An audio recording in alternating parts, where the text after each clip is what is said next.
저는 이 말씀 가지고 오늘은 맥추절에 올려드리는 감사라고 하는 제목으로 귀한 이 맥추절에 은혜를 나누고자 합니다. 하나님께서 이스라엘 백성들에게 지키라고 하신 절기가, 중요한 절기가 세 가지가 있습니다. 첫 번째는 유월절이에요. 영어로는 이제 패스오버라고도 하는데, 이스라엘 백성들을 애굽에서 구원해 내신 것을 기념하고 감사하기 위하여서 지키는 절기가 바로 이 유월절입니다. 두 번째 절기는 이스라엘 백성들이 초막절을 지키게 하셨습니다. 이 초막절은 말 그대로 초막을 짓는 겁니다. 그런데 이 시간은 이스라엘 백성들이 일주일 동안 광야에 나가서 모든 사람들이 초막을 짓고 불편한 곳, 그곳에서 생활을 하는 겁니다. 이 절기를 지키라고 하신 이유는 이스라엘 백성이 애굽에서 구원을 받고 광야 생활을 했던 것을 기억하라는 것입니다. 그리고 그 광야 생활을 할 때에 하나님께서 그들을 어떻게 돌보셨는지를 기억하라는 거예요. 그리고 마지막으로 하나님은 오늘 맥추절을 지키라고 이야기하셨습니다. 맥추절의 또 다른 이름은 칠칠절입니다. 이게 왜 칠칠절이냐면 오늘 본문에도 나와 있지만 7주를 셀지니 곡식의 낫을 대는 첫날부터 7주를 세워 내 하나님 여호와 앞에 칠칠절을 지켜라. 그러니까 유월절을 지키고 나서요. 유월절 이후에 7주가 지나가고 50일째가 되는 때에 이 맥추 감사절을 드리라라고 이야기를 하죠. 조금 혼동스러울 수도 있는데요. 이게 신약으로 넘어가면 6월절을 77에 49일이 지나고 50일째가 되는 날을 또 오순절이다라고 해서 성령 강림절로 그렇게 신약에서는 또 지킵니다. 이래저래 헷갈리실 것 같아서 기억만 하시면 돼요. 6월절은 애굽에서 구원받은 것을 기념하고 감사하는 절기. 또 하나 초막절은 광야에서 생활하고 그거를 하나님의 돌보심을 감사했던 것을 기억하는 절기. 그리고 이 맥추감사절은 하나님께서 이스라엘 백성들을 가나안 땅으로 데리고 들어가셔서 거기서 밀과 보리를 추수하고 난 이후에 첫 열매를 하나님 앞에 올려드리면서 감사함으로 올렸던 절기. 이 세 가지만 기억하셔도 아마 큰 어려움은 없으실 것 같습니다. 근데 이제 오늘은 우리가 맥추감사절을 지키잖아요. 근데 과연 우리가 이 시대를 살아가는 우리한테는 이 맥추감사절이 어떤 의미가 있을까? 그래서 오늘 그 말씀으로 여러분과 함께 은혜를 나누고자 합니다. 첫 번째는요. 지금까지 베풀어 주신 은혜를 기억하며 감사하라는 것입니다. 신명기 16장 12절에 보면 이렇게 기록이 되어져 있습니다. 함께 읽어볼까요? 너는 애굽에서 종되었던 것을 기억하고 이 규례를 지켜 행할지니라. 그러니까 이스라엘 백성들이 애굽에서 나와서 광야를 거쳐서 가나안 땅에 들어가서 농사를 시작을 합니다. 거기서 밀을 뿌리고 보리 씨앗을 뿌리고 농사를 시작을 하죠. 근데 노예의 특성이 뭘까요? 애굽에서 이제 노예로 지냈잖아요. 그러면 노예가 가진 특성은 무엇이냐면 자기 것이 없다는 거예요. 아무리 노력을 해도 아무리 농사를 열심히 지어도 내 것이 없는 거예요. 다 주인의 것이 되어지는 거죠. 그리고 자기 의지대로 살아가는 것이 아니라 주인이 하라는 대로 사는 평생을 살아야 되는 거죠. 그렇게 살았던 이스라엘 백성들이 가나안 땅에 들어가서 처음으로 자신들의 의지로 밀과 보리의 씨앗을 뿌리고 거기에다가 여러 가지 노력도 가하고 그리고 처음 곡식을 추수하는 것을 맞이했던 거예요. 여러분 얼마나 기뻤을까요? 이때까지 자기의 것이 아무것도 없었는데 노력해도 자기가 얻을 수 있는 게 아무것도 없었는데 자기의 노력과 자기의 것을 처음 갖게 되었단 말이에요. 그러니까 이스라엘 백성들은 너무나도 기뻤는데 하나님은 여기서 한 가지를 딱 가르쳐 주신 거예요. 여러분, 내가 노력해서 내가 얻고 내 것을 만들어가는 사람에게 항상 사단은 어떤 마음을 줍니까? 할 수 있다, 너는 대단한 사람이다라고 하는 교만을 심어주는 거죠. 그래서 교만함을 얻게 되어졌을 때에 사람들은 기본적으로 이런 생각을 하는 거예요. 인생이라고 하는 것이 내가 열심히 노력하고 애를 쓰면 무엇인지 만들어갈 수가 있구나. 하나님 없어도 내가 살아갈 수가 있구나. 이런 생각을 하게 되어지는 거죠. 그랬더니 하나님이 그 이스라엘 백성들에게 그런 교만한 마음을 가질까 봐 절기를 지킴을 통하여서 뭐라고 이야기합니까? 너는 애굽에서 종 되었던 것을 기억해라. 누가 애굽에서 너를 데리고 나왔느냐? 광야에서 너를 돌보신 이가 누구냐? 가나안 땅까지 데리고 들어가신 이가 누구냐? 그 가나안 땅에서 싸움을 통하여서 너희를 정착시킨 이가 누구냐? 나 여호와 하나님이라고 하는 거예요. 여러분, 우리의 인생도 마찬가지지 않습니까? 여러분의 인생이 승승장구하면 마음먹은 대로 다 이루어지면 하나님을 믿을 필요가 없는 거죠. 그래서 가끔 우리 청년들을 바라보면서 그런 생각을 하는 거예요. 청년들이 잠도 많고 새벽에 늦게 자고 못 일어나고 예배도 자주 빼먹고 이러죠. 근데 이제 제 마음 가운데 이런 생각이 드는 거예요. 저 녀석이 한번 좀 어려움을 당해야 하나님을 찾아올 텐데, 하나님 너무 인생이 잘 나가지 않도록 그렇게 해주세요.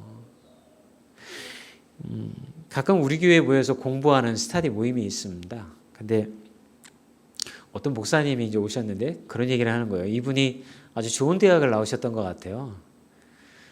그리고 삼성전자에서 근무를 하다가 미국에 유학을 가서 거기서 늦게 신학을 조금 하셨습니다. 30대 중후반 넘어서 하셨는데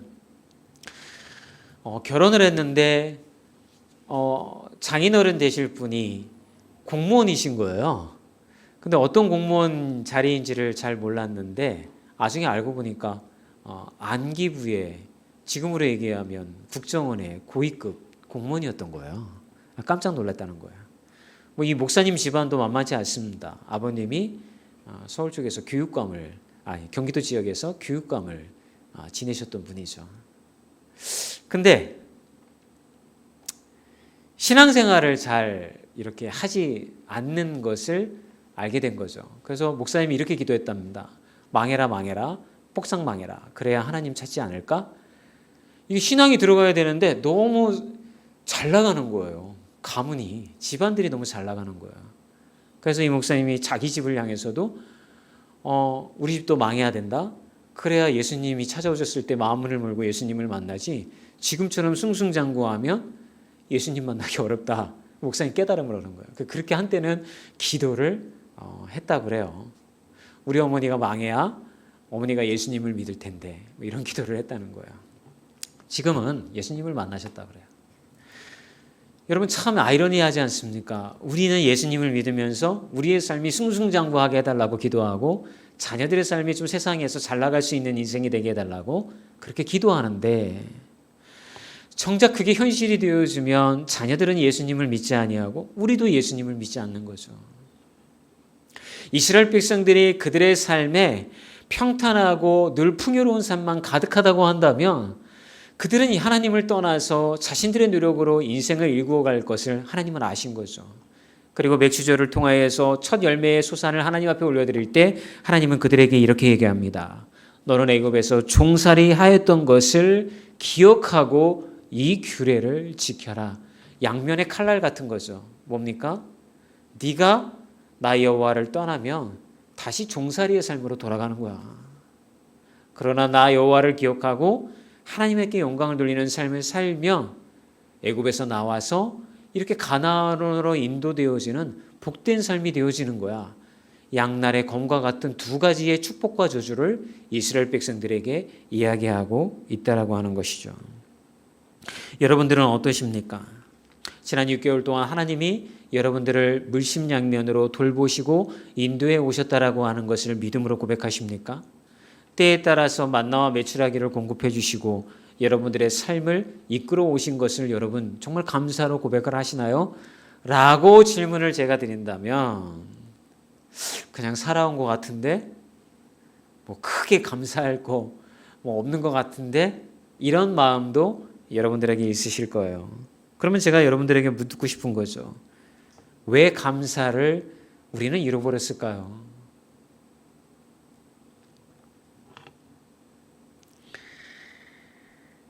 왜 우리가 감사를 잃어버리는 가장 첫 번째 이유는 세상에 살아가면서 남과 비교하기 때문에 그런 것 같아요. 왜 나만 이렇지? 왜 우리 가정만 이렇지? 왜 우리 아이만 이렇지? 제가 좀 화가 날 때가 있어요. 언제냐면 어떤 교육 전문가가 나와서 이런 인터뷰를 하더라고요. 공부 잘하는 아이들에게는 이런 특징이 있습니다. 머리가 좋고 공부를 잘하는 아이들은 부모가 한 번도 공부해라 라고 이야기를 하지 않은 아이들이 공부를 잘합니다. 그럴 때마다 화가 납니다. 알아서 잘했으니까 공부하라는 말을 안 했지. 알아서 잘 안 하니까 우리는 잔소리를 하게 되었잖아요. 그러면서 늘 우리는 내 아이를 바라보지 아니하고 주변을 바라보며 저 아이는 어떻게 저렇게 머리가 좋고 공부를 잘할까? 저 집은 어떻게 저렇게 해서 남편이 승승장구하고 돈도 잘 벌어올까? 저 집은 뭘 잘해서 이거 직장도 좋은데 아내한테도 저렇게 살갑게 하고 남이 여자 보기를 돌같이 하며 어떻게 저렇게 할까? 내 자신이 비참해지기 시작하는 거죠. 저쪽 집 남편은 어떻게 저렇게 아내의 말에 이렇게 그냥 귀를 잘 경청을 하고 우리 남편은 소귀의 경읽기처럼 내 이야기를 듣는 걸까? 비교하니 그런 얘기가 들어주는 거죠. 저희 매형이 감리교 권사님입니다. 저희 누님도 권사님인데 교회에서 종종 그런 얘기를 듣는다고 합니다. 이 권사님, 남편 되신 권사님 너무 보기 좋아. 어떻게 사람이 저렇게 그냥 그렇게 다정다감하고 항상 권사님한테 잘하고 막 이런 얘기를 한다는 거예요. 그러면 저희 이제 누님이 이런 얘기를 한다는 거예요. 감사합니다. 그런 말씀을 해주셔서 한번 살아보시면 생각이 달라지실 겁니다. 아니, 정말 좋은 사람 같아요. 저희 매형을 보면. 근데 늘 우리는 불평불만이 있는 거죠. 남과 비교하면서. 그런 생각이 여러분에게 있을 거예요. 그런데 어느 날 문득 보니까 늘 감사하는 사람들이 TV에 나오기 시작하더라고요. 자연인이라는 프로그램을 봤더니 이 사람들의 공통점은 사업이 망하거나 암에 걸리거나 몸이 아파서 세상을 등지고 산으로 들어간 거죠. 거기서 얼마나 불편하겠습니까? 그런데 마지막에 이 사람들은 다 같이 이런 얘기를 합니다. 지금 너무 좋아요. 감사해요. 왜요? 비교 대상이 없어진 거예요. 자연과 못하고 자연이 주는 것을 뜯어먹고 자기가 일어나고 싶은 시간에 일어나서 산으로 올라가서 하루 종일 뭐 하겠어요? 산 타고 돌아다니니까 얼마나 건강해요. 맑은 공기 마시고 맑은 물 마시고 자연이 주는 것을 먹고 남과 비교하지 아니하고 자족하는 삶을 산 거예요. 그러니까 감사하다고 하는 거죠. 왜 우리에게 감사가 사라지고 왜 우리는 늘 불평불만 이런 것이 우리 안에 있는 걸까요? 결국은 누군가와 비교하는 하나님이 주신 것에 감사하지 아니하고 하나님과의 온전한 믿음으로써 하나님의 돌보심을 잃어버렸기 때문에 남과 비교하며 사는 것은 아닌가 그런 생각을 합니다. 감사하는 삶이 하나님의 뜻이라고 성경은 얘기를 해요. 데살로니가전서 5장 18절에 그리스도 예수 안에서 우리를 향하신 하나님의 뜻이다 라고 얘기를 하는 거죠. 여러분 혹시 송명희 시인을 기억하십니까? 부모님이 이제 송명희 시인의 부모님이 결혼을 할 때 너무 가난해서 뭐 자기들 셋집에서 축하객도 없이 결혼했답니다. 그녀가 태어나고 나서 의사의 부주의로 인해서 뇌 손상을 입고 태어나서 뇌성마비가 되어져 버렸죠. 근데 집안이 너무 가난하니까 분유를 먹일 수가 없어서 쌀을 갈아가지고 물을 타가지고서 그렇게 먹이고 그렇게 했다는 이야기입니다.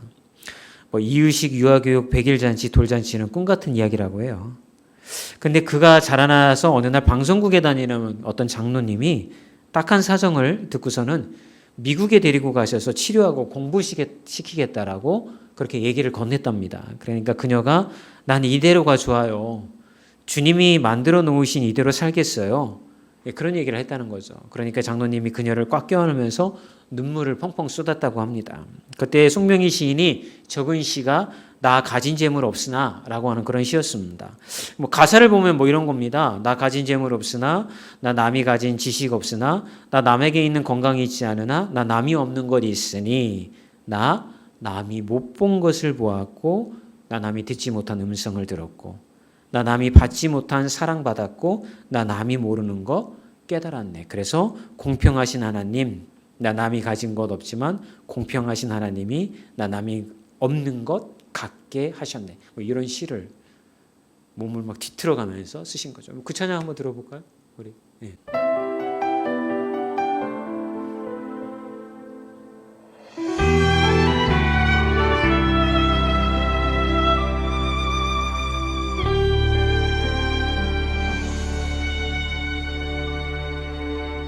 나 가진 재물 없으나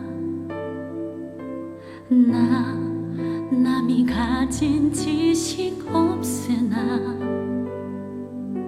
나 남에게 있는 건강 있지 않으나 나 남이 없는 것 있으니 나 남이 못 본 것을 보았고 나 남이 듣지 못한 음성 들었고 나 남이 받지 못한 사랑 받았고 나 남이 모르는 것 깨달았네.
아멘. 여러분, 우리가 감사하지 못하는 마음은 결국 하나님의 마음을 이해하지 못해서 그런 것 같아요. 우리가 늘 이스라엘 백성들의 여정을 바라보게 되어지면 우리는 여기에 초점을 맞춰요. 애굽에서 하나님이 구원하셨고 광야에서 돌봐주셨고 정말 풍요의 땅인 가나안 땅으로 데리고 가셔서 그들의 삶의 인생들이 정말 잘 풀렸구나 라고 하는 축복에만 우리의 마음이 가 있는 것 같아요. 근데 생각해 보세요, 여러분. 하나님이 그런 과정을 계획하시고 이스라엘 백성들을 이끌어 가신 이유가 뭘까요?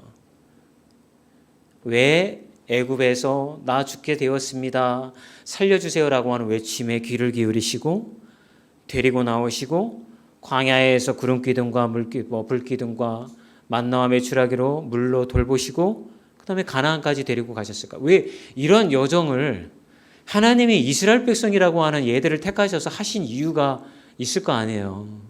그냥 막 힘들어요 하니까 막 택하신 걸까요? 있을 거 아니에요. 어떤 목적을 가지고 이 이스라엘 민족들에게 다가오신 거 아니에요. 그죠? 하나님은 이들에게 복을 주시기 위하여서 이스라엘 백성들이 생각하는 것처럼 풍요의 땅, 젖과 꿀이 흐르는 그런 것들을 누리는 것에 원하기 때문에 주시기 위해서 데려간 게 아니라는 거예요. 하나님과 온전한 관계를 세우기 위해서 데리고 가신 거란 말이에요. 그러니까 그 과정을 한번 보세요. 고난과 어려움과 기쁨과 슬픔과 희노애락이 다 있어요.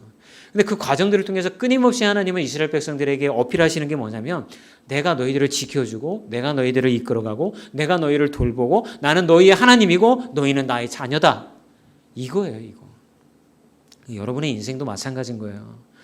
여러분, 우리는 날마다 만나는 힘듦, 어려움, 고난 이런 것들로 인해서 하나님 도와주시고 돌봐주시고 이끌어달라고 평탄을 주시고 평안을 주시고 쉼을 달라고 이렇게 계속해서 이야기하지만 하나님은 그때 만나주시는 이유는 단 한 가지 때문인 거예요. 뭐예요? 나는 너의 하나님이 됨이라는 거예요.